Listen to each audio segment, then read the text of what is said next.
Relationship of the capital improvement plan to other plans.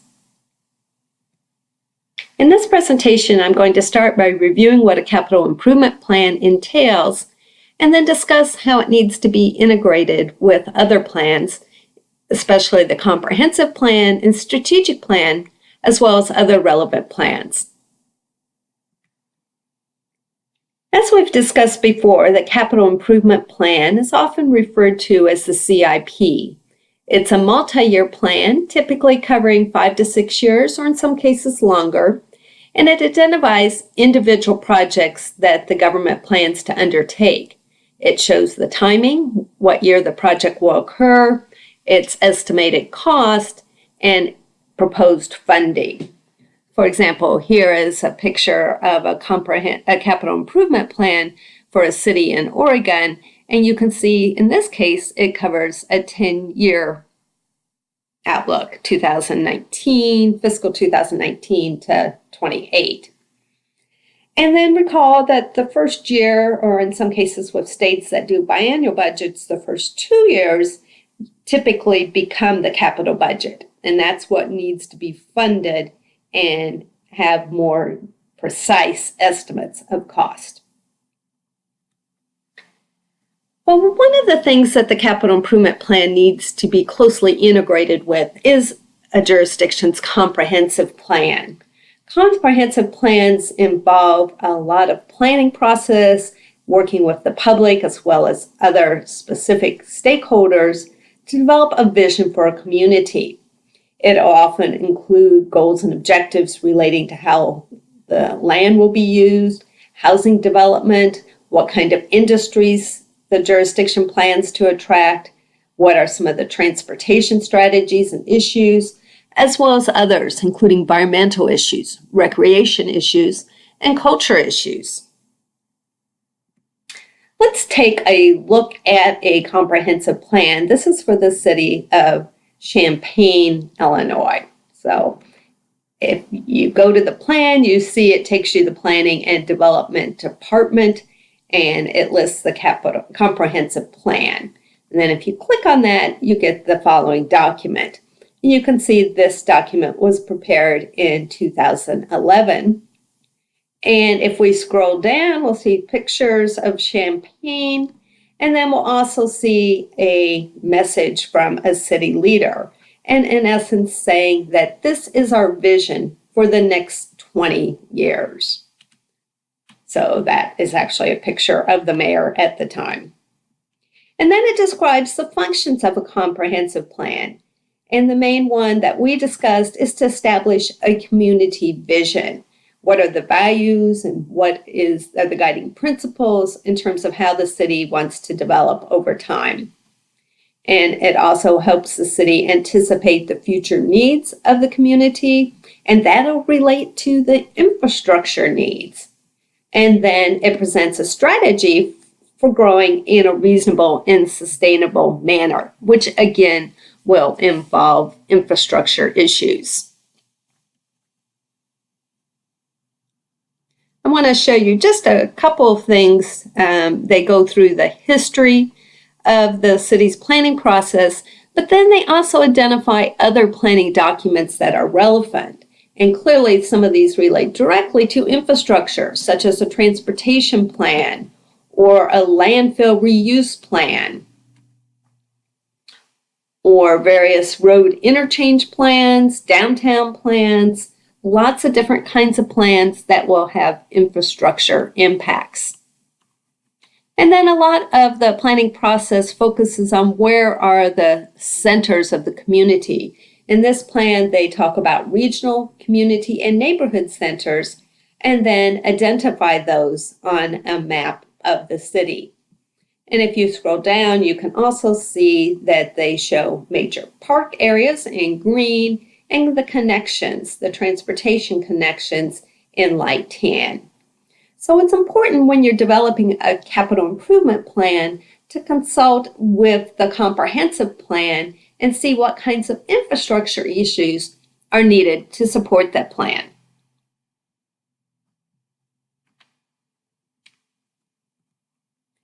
Some cities also will have development or master plans for particular parts of the community, in particular the downtown.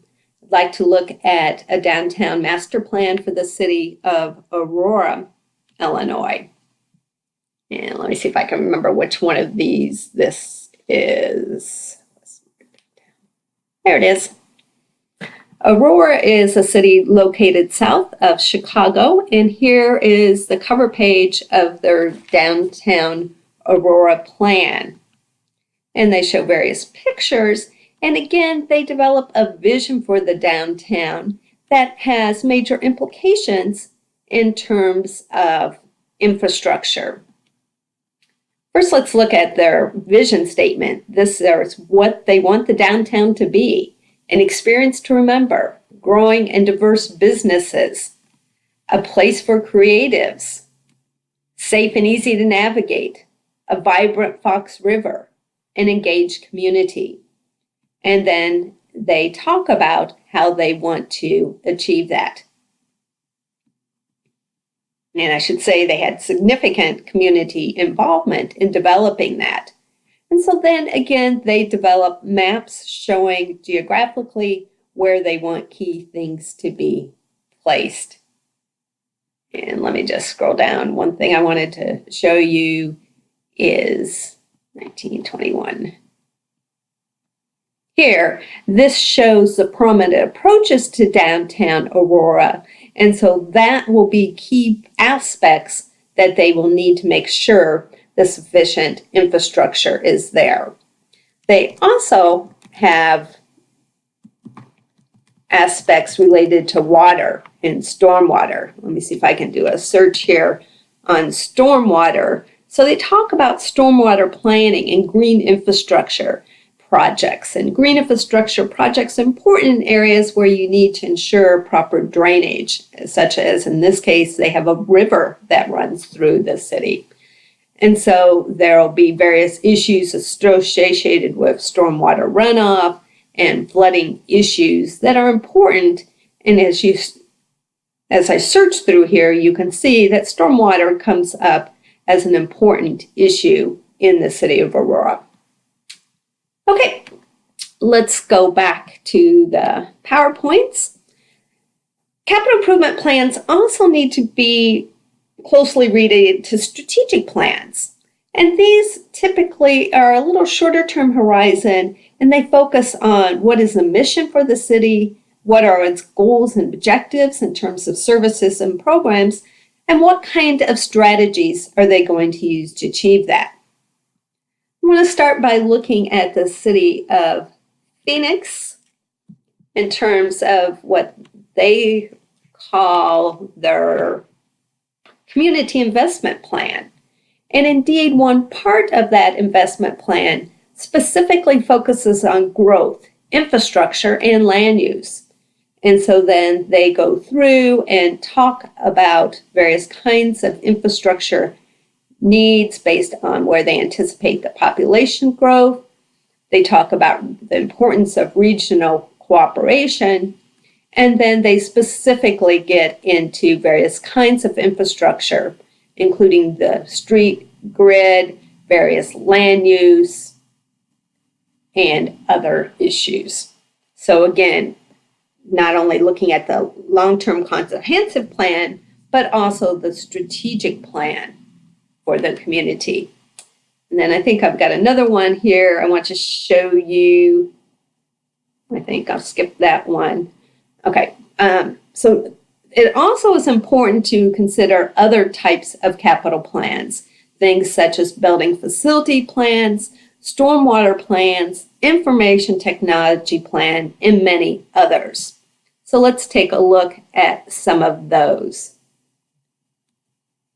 Here's the village of Westmont, Illinois, a much smaller community, about 25,000, and it has developed a stormwater management plan. And clearly this indicates what kinds of issues and history they've had with stormwater, and then what kinds of programs and its relationship to vehicle maintenance and snow removal and waste management. And again, this kind of plan can have major impacts in terms of infrastructure, identification of needed projects, and how to finance those projects. The last one I want to show you is one that involves a technology plan. And this is for a school district located in the Fort Worth, Dallas area of Texas. And it, like most plans, again, identifies the goals and vision for the school district, and then identifies strategies for achieving those goals. And clearly, having appropriate technology infrastructure and capital equipment is key. For example, they have a section on student device standards, and in developing capital needs for technology, it'd be important to make sure that students have what they need for learning. And then they also talk about classroom technology standards. So the key point here is that governments do a lot of planning, and it's important. One, we don't want to waste resources, and two, we don't want to be reactive. We want to be proactive in terms of identifying what the community's values are, what their visions are, and what kind of capital will be needed to meet that. So if you get a chance, look through some of these plans, or perhaps you would like to look through some of the plans that exist in your community.